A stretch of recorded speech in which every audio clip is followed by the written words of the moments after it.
The best a man can get.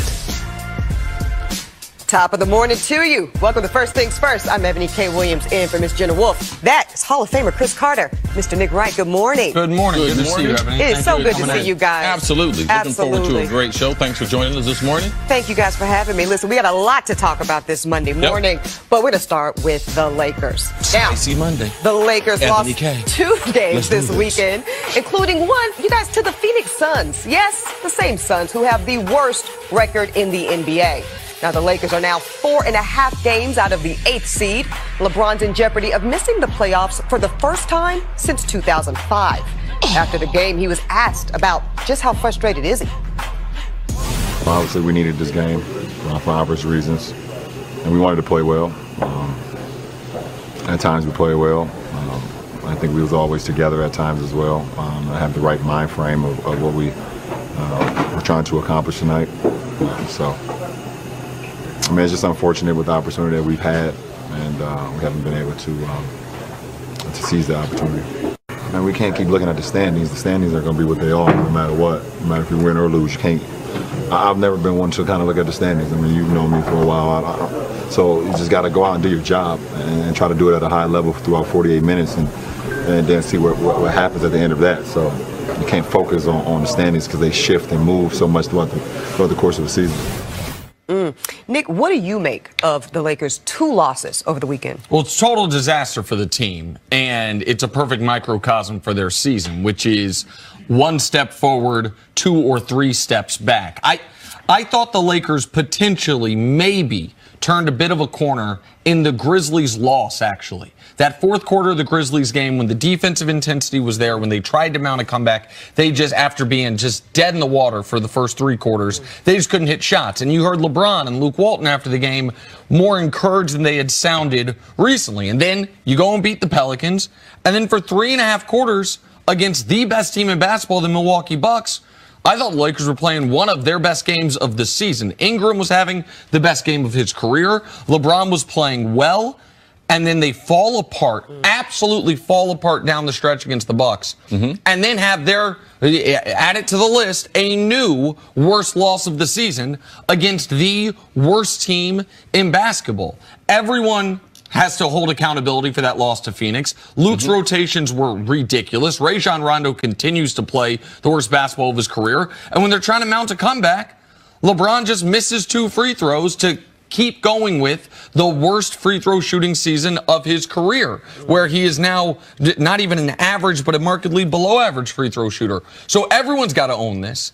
And now the Lakers have lost to all of the worst teams in basketball except for the Bulls, but they get the Bulls in a week and a half, so just wait on that. It's still on the board. But Phoenix, Knicks, Cleveland, Atlanta, Memphis, Washington, those are 6 of the 7 worst teams in the league, the Bulls notwithstanding. They've lost all of them this year. And that's how, even though LeBron is having an excellent statistical season, even though Ingram, since the All-Star break, has been really, really good, and that's the only silver lining. That's how this team is going to miss the playoffs. It's on the board. I don't want to overreact, but tonight's game against the Clippers, the most important of the season. We didn't think this late in the season, that being March. Now, we didn't expect LeBron James to miss those 18 games, and they're still not healthy. Lonzo Ball, his absence is still missed. But we can't make excuses for the Lakers. If you talk about before the All-Star break, losing to Atlanta, losing to a Pelicans team without Anthony Davis, and now this 3rd loss, man, that's all you can talk about is the games they should have won, because if they do miss the playoffs, those 3 games will be part of the conversation. Did the Los Angeles Lakers, in year number 1, the first day of free agency, Magic makes contact with LeBron James. But since then, what did they do? Because this is the team. Wrong. This is the team that they have. Ever since the first day of free agency, they don't have anything that they can say positively outside of, you know something? Ingram might be the big-time player and scorer. We know Kyle Kuzma, we were impressed with him from last year. He continued that this year. But this will be known as the lost LeBron season. Not competing for a championship, first time in 8 years. And to me, what's the difference between Kobe Bryant in his last couple of years and LeBron James, what they're doing right now? To me, it don't seem too much different. They're out of the playoff picture. One of the worst Lakers basketball teams that we've seen, that stretch that Kobe went through at the end. And we did not expect this with LeBron James, for them to be this far out of the playoffs this late in the season. Let me ask both of y'all this. Actually, to that point, Chris, when LeBron announced he was coming to the Lakers, a lot of people said, oh, well, this will be convenient, right? He'll get to say I'm playing with a bunch of young bucks. I get essentially a year off to focus on my Hollywood ambitions and all the other things I want to do outside of basketball. But did anybody expect it to look this bad? Well, listen, some people thought, Chris Mannix, our friend, said he thought they were going to miss the playoffs, but I don't think he thought it was going to look like this. Now, there's two ways to look at the season, pre-injury and post-injury for LeBron. But the problem is that since he came back, if they had just beaten the bad teams, they're fine.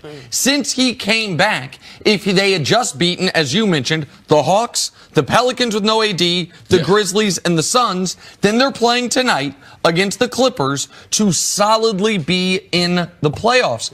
Instead, I disagree with only one thing you said, Chris. You said the season comes down to tonight. I think the season's a wrap. I think even if they win tonight, they would need to go 15-4 the rest of the way. And at what point this year, at what point have we seen the Lakers where we say they can win 3 out of 4 games for a month? For a month plus. I just don't see it. So even if they win tonight and you're like, okay, they're only 3 losses back of the Clippers. They're creeping towards the tiebreaker with them. To me, that won't matter because even if they beat the Clippers, they will find a way to lose a game they shouldn't. And I don't think it's right that the narrative, because it's going to be out there, LeBron James came to Los Angeles for the things that you mentioned. And those things, basketball being secondary. Some people when you are LeBron James, it's a legitimate question. Did you waste this year in trying to pursue the things? Now, we know the people that help LeBron organize things. And one thing LeBron and Maverick and Rich Paul, we talked to Rich Paul, saw him earlier during the season. Man, they realized the main thing is the main thing, and that's basketball. Now, you might have all these shows, but all these things were created, which LeBron, Maverick, all of them know, off of his ability to dominate basketball. Now, with the postseason, if LeBron is not part of the postseason, I said this a couple weeks ago. If the Lakers don't make the playoffs, LeBron James is not the best basketball player in the world anymore. Now, he might have his ambitions as far as his next career and other things he's doing. He might be satisfied with that. But watching the playoffs is not something LeBron James in this first year with the Lakers that he was expecting. But for all those out there, because that's a part of it. When you have been in the finals 8 years in a row, you go to a Lakers team that we don't think is competitive. It's on the board that people would think that your outside interests, they've had that type of pull on you. And maybe that's the most important thing to you, even though we've had these discussions with LeBron and people close to LeBron and that not to be true. Listen, that criticism will be there. I think that criticism will be ludicrous. LeBron on the year is 27, 9, and 8. As far as guys putting up that stat line, only 5 guys in NBA history have ever done it. You just want to remove the rebounds. Guys in a season that have averaged 27 points and 8 assists or more. It's only 5 other guys in NBA history that have done that, and it's all-time great. So LeBron is being productive, and he's doing it with a heavy workload, and he's doing it coming back from injury. Since the injury, averaging a 26, 10, and 11. But the team's losing. And the team is losing games they shouldn't. And, of course, that's going to fall on the shoulders of the best player. Do I think LeBron's the biggest problem with the Lakers? No. I think the front office did him a disservice. I think the head coach has been a disaster. But even with a bad front office and a bad head coach, you're supposed to beat the Suns. He's won before. Right, of course, absolutely. He's won before. We thought in Cleveland the whole time. Yeah. Behind the scenes, we know there was not a lot of continuity. We know there was issues. We know there were coaches' problems. That's why they changed from David Blatt to Ty Lue. So, but no situations, he still won. So when we give LeBron all the credit, you can expect if there is a failure, then he's going to receive more blame than he should receive. All right, fair enough, guys. Now it's time to put a grade on it. This is sponsored by CarMax. We're going to turn the page from LeBron's struggles. Instead, look at the incredible scoring ability of James Harden. Best basketball player in the NBA. Wow. Harden put up 42 in the Rockets' win over the Celtics last night. Nick, put a grade on Harden's performance. I got to give him an A+. The plus becomes because of the step-back 3 he hit, when the Celtics were trying to mount a run to make it 112-100, where he gets fouled, still makes it, rips their heart out. He was spectacular throughout up until he fouled out of the game and they were able to hold on without him. Another great win for a surging Rockets team that, despite that awful start in the injury sea, is now just one game out of third place in the West. Yeah, there's no player playing better than he's playing right now. I thought it was a great story. Mark Jones, the broadcast of the game, talked about going to the gym at the hotel early in the morning. Now, they had a 3:30 Eastern tip-off. James Harden in the gym working out the morning of a game. That's not a narrative I've ever heard with James Harden, but that's the reason why he's been able to keep this amazing season going. So you give him an A? Oh, yeah, you got the grade. You give out the grades. I just give out the hot takes. All right, James Harden is focused. Coming up next, should Kyler be the #1 pick in the NFL draft? That's what folks saying, but we'll talk about it next.